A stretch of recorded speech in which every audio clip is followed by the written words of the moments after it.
слухаеце Трансусветнае радыё. У эфіры хрысціянская праграма «Голас друга». Да святой крыніцы чысціні кліча голас друга з вышыні. Голас гэты верай незямною засяляе шчыра кожны дом. Слухай голас друга ўсёй душою, і душа напоўніцца святлом. Прапануем перадачу з раздзелу «Пытанне да кожнага».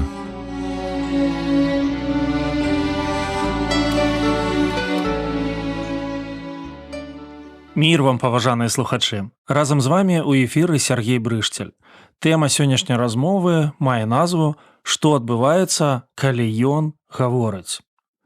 Словы і ўчынкі іншых людзей уплываюць на нас. У адным выпадку хочацца пераймаць, у другім мы прымаем рашэнне «ніколі не буду падобны на гэтага чалавека». Прыкладам для пераймання для мяне стала бабуля-хрысціянка, антыпрыкладам бацька, які выпіваў. Хрысціянскія ўчынкі і словы мы можам назваць проста святло. Святло павінна свяціць. Навошта аўтамабілю фары, калі яны не свецяць? Навошта нам ліхтар, калі ў ім селі батарэйкі? Мне зусім не цікава слухаць пра вялікае вогнішча, калі яно ўжо не палае. Святло свеціць. Пра гэта казаў Хрыстос у нагорнай пропаведзі.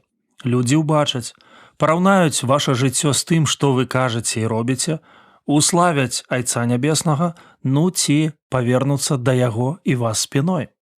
Жыццё Ісуса Хрыста на зямлі можна назваць сілай словаў і спраў.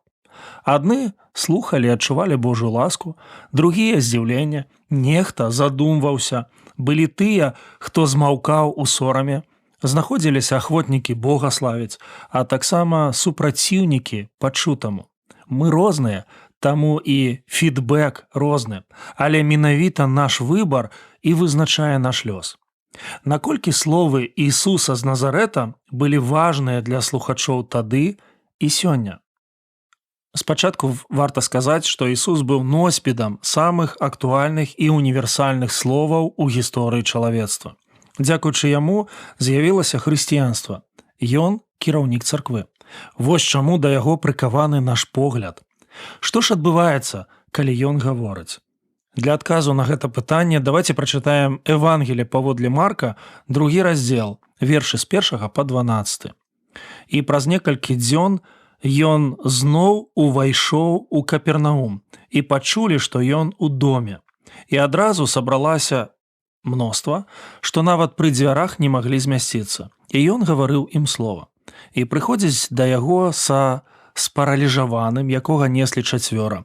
І не здолеўшы прайсці да яго дзеля натоўпу, раскрылі дах там, дзе ён быў, і, зрабіўшы дзіру, спусцілі ложак, на якім ляжаў спараліжаваны.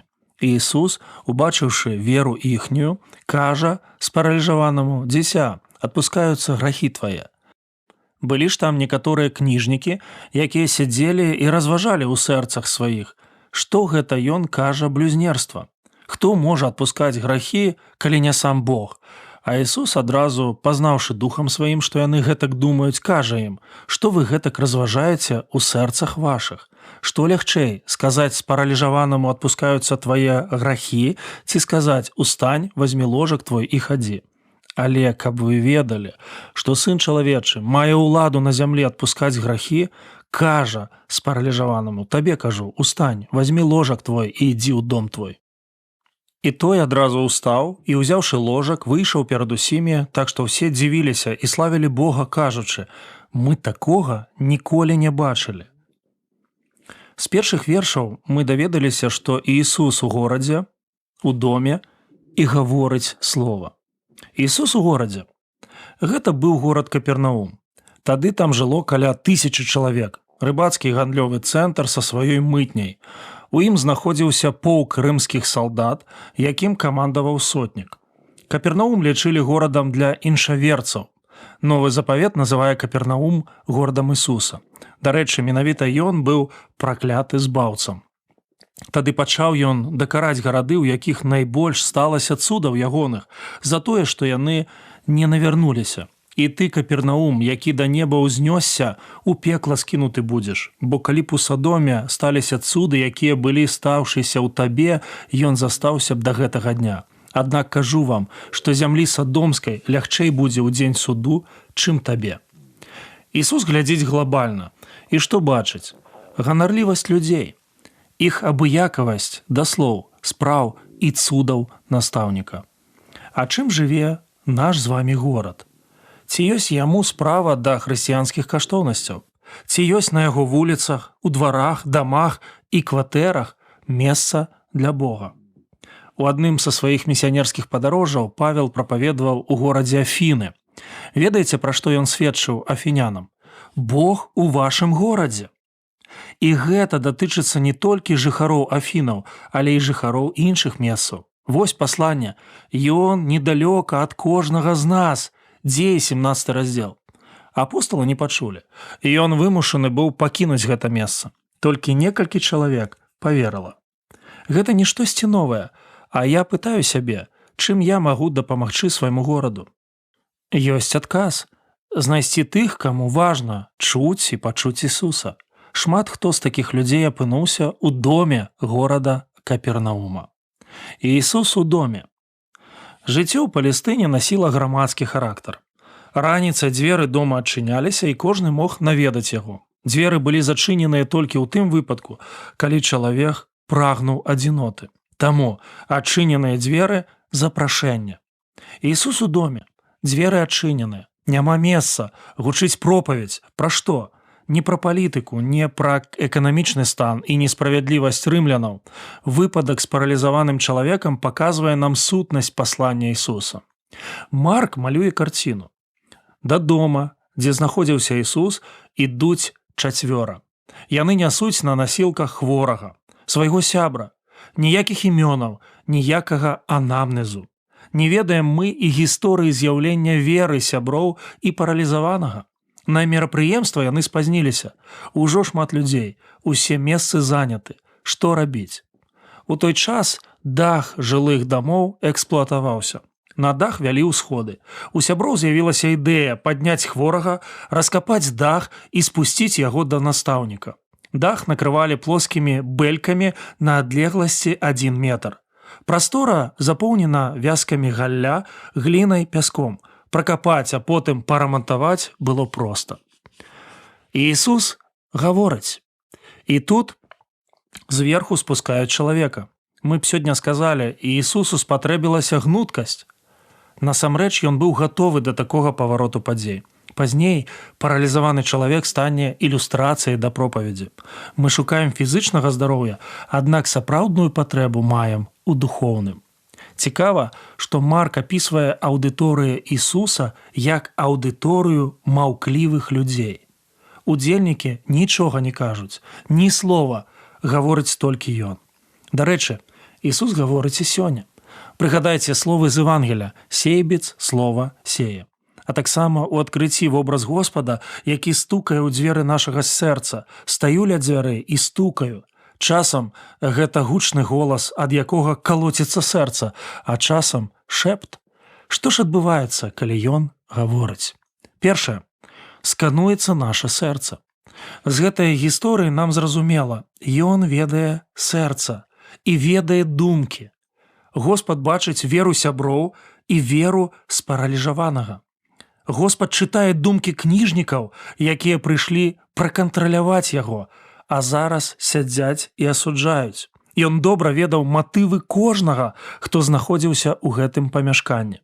Ты маўчыш, а сэрца як на далоні. Нічога не змянілася. Другое. Адчуваецца сіла. Ісусу аднолькава лёгка сказаць: «Адпускаюцца твае грахі, і ўстань, вазьмі ложак твой і хадзі». Людзі прыходзяць да яго за вылячэннем цела, а ён звяртае ўвагу на грахі. Ёсць неабходнае, а ёсць галоўнае. Ён галоўны над целам, думкамі і сэрцам. І вось галоўны думае перадусім пра ўнутраную свабоду. Грашаць толькі здаровыя? Не, і хворыя. Незалежна ад становішча і стану цела, мы прафесійныя грэшнікі. Нават дыплом кніжніка не дапамагае. Ад думак не ўцячэш. Вы павінныя ведаць, што Сын чалавечы мае ўладу дараваць і вылечваць. Яго словы мелі сілу і ўладу тады. Яго словы маюць сілу і ўладу сёння. Што ж яшчэ адбываецца, калі ён гаворыць? Трэцяе, з'яўляецца накірунак. Да яго людзі прыходзілі ў адным стане, ад яго вярталіся зусім іншымі. 4 сяброў і спараліжаваны. Мы бачым, як узнагароджваецца вера. Вылячэнне ішло ў камплекце з дараваннем грахоў. Кніжнікі, мы бачым, як асуджаюцца думкі. Яны абавязкова павінны былі падумаць над пытаннем, што ў вас за думкі ў сэрцы. Мы бачым, як славіцца Бог. Звычайныя людзі кажуць, які Бог вялікі. Мы чуем іх гучны голас. А сёння ён скіроўвае жыццё. Канешне. І табе патрэбна больш не фізычнае, а духоўнае здароўе. Табе патрэбна менш думаць пра іншых, а больш пра сябе. Табе патрэбна пачаць Господа славіць. Сябры, ён у нашым горадзе сёння. Ён у нашым доме сёння. Ён гаворыць сёння. Што адбываецца, калі ён гаворыць? Што павінна адбывацца, калі я слухаю? Няхай будзе адсканавана і маё сэрца. Няхай я буду знаходзіць у Божым слове сілу. Няхай я буду бачыць новы жыццёвы накірунак. Не молчи, говори ко мне, Боже, дай мне слышать Тебя всегда. Пусть опять мое сердце тревожит жажда слышать Твои слова. Лишь они вдохновляют к жизни, лишь они мне несут покой. Этот мир мне не звать отчизной, потому я хочу домой. Мне отцовское слово свято, потому я спешу к Тебе. Я хочу быть Тобою богата, будь же альфой в моей судьбе.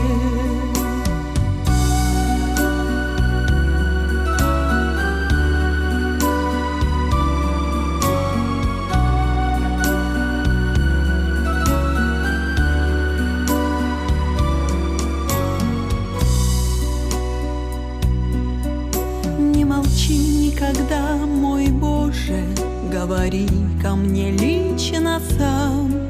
Человек никогда не сможет дать небесную нежность словам. Двери сердца открой мне настежь, чтобы слышать Твои слова, чтоб наполнилась вечным счастьем и в душе расцвела весна. Мне отцовское слово свято, потому я спешу к Тебе. Я хочу быть Тобою богата, будь же альфой в моей судьбе.